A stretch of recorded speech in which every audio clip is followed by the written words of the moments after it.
$4,000 a month from Social Security?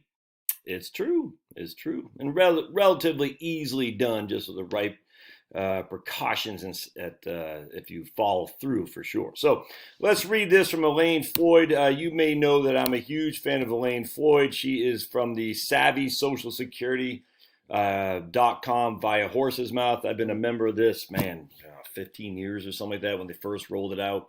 If you're an advisor, you want to, you don't have any excuse not to be enrolled in Savvy Social Security planning through Horse's Mouth. And frankly, you should be doing the Savvy Medicare planning and the Savvy tax planning as well. Tons of different things in here.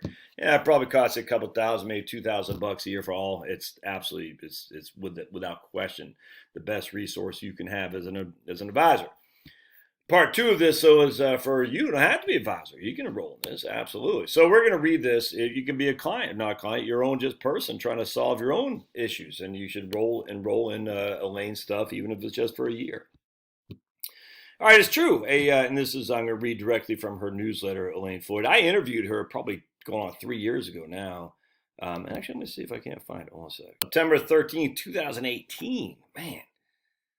Been a long time. This is when I used to do my podcast on a regular basis. I just like YouTube, man. I like it, and you can still see I have my monkey suit and all that. I'll post a link in the show notes if you want to listen to that for sure. Just such a great. She's fantastic. Definitely listen to that podcast. All right, so a client who's earned the maximum taxable wage base each year for 35 years and claims Social Security at 70 can expect to receive more than $4,000 a month in Social Security. So let's think about this. So let's just say for old buddy Josh, I'm gonna get the max if I continue to do what I'm doing. That's $3,200 when I'm 67, and we're gonna times that by 1.24. So by the time I'm 70, I'll get $3,968. That does not include cost of living adjustments. I mean, that's real money.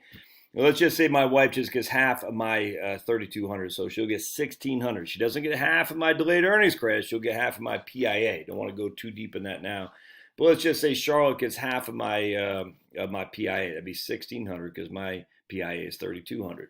You plus that by $1,600, so between us, when I'm 70, we'll get $66,000 a year in Social Security. That's $5,500 a month. I mean, jeez, man. That's all right. So as you know, I'm a PIA nerd. Once I learned Social Security benefits are calculated, I decided to make educating financial advisors my life's work. The clients of advisors who tend to be high earners have enough resources to give them planning options have the greatest opportunity to maximize Social Security benefits, 100%. But don't forget, Social Security is a progressive tax, so it's not like it's favored towards the wealthy. It's not. It's actually favored towards the poorer because if you look at the replacing of the amount of income, certainly the poor benefit more than the rich.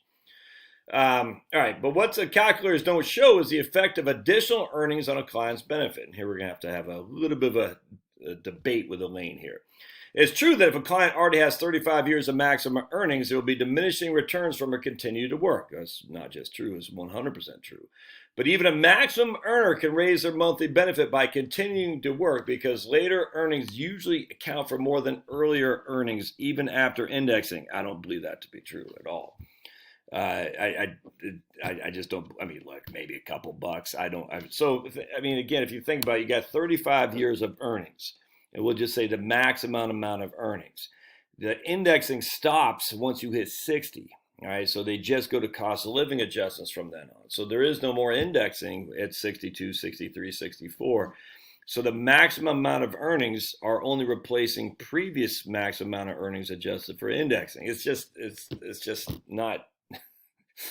If you have 35 years of top earnings, it's just not going to change very much, if at all, frankly. It's just not. Now, if you don't have 35 years and you're making big bank now, yeah, absolutely. You'll take out one of those earlier years of zero or lower income, even adjusted for indexing. But if you have 35 years of max earnings, working a few more years to replace a new max earnings with old max earnings adjusted for negative, it's just not going to do it. And you just go on SSA.gov and run the calculators yourself to show.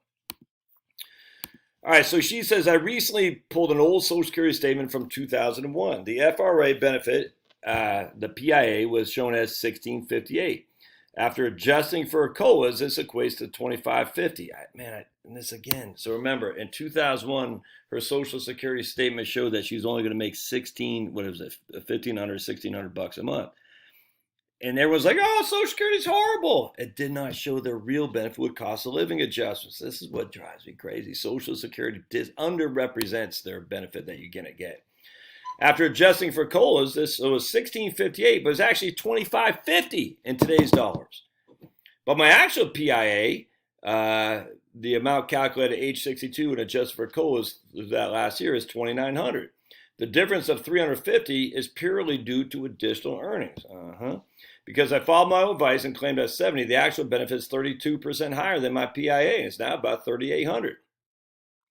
And there's still room for improvement owing to my years as a stay-at-home mom and several years working as a freelance writer when I didn't make anything. But that's what I'm saying. So she's saying even if you have 35 years and keep working, you can increase your Social Security. Well, she's using this as she's saying she's making more money than she was when she was a stay-at-home mom. So she's replacing her current income with this. She's replacing zeros that she had when she was a stay-at-home mom with her current income. That's different than if you have 35 years of indexed income. A maximum earner who turns 62 this year has a PIA of 3262. If they claim at 70 and COLAs average 2% a year, their first benefit check will be $47.90. This again exactly. If you use our calculator, okay. Let's see. In fact, an advisor just wrote in asking if there's some kind of household maximum. His clients have, and a husband and wife for each maximum earnings will get $48,000 a year, $96,000 for the two. Social Security pays more than people think. Exactly. There is no household maximum as long as each spouse is claiming their own record. Social Security pays more than people think, 100%. However, keep in mind that the PIA shown on the statement presumes continued earnings at the same rate until the claiming age. Exactly. Continue earnings until you claim.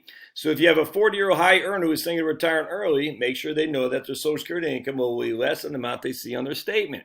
Also, if you have a client with variable income, their benefit estimates will jump around from year to year. I've talked about that a million times a Sunday when I did my quit my crappy old job at USAA. And in the first year, I made $24,000 a year, $24,000 income.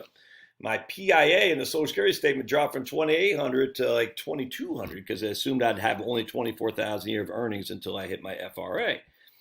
It was not right. So the next years I right back to making money and it all changed. All right. Younger people tend to minimize the value of Social Security. Yeah, you think? And I love Elaine. I'm not saying that facetiously or disparaging on Elaine, but they do because they're told, oh my God, it's not going to be there. Probably because they don't think it'll be there for them, and probably because they don't understand how it works. Not just younger people, everybody.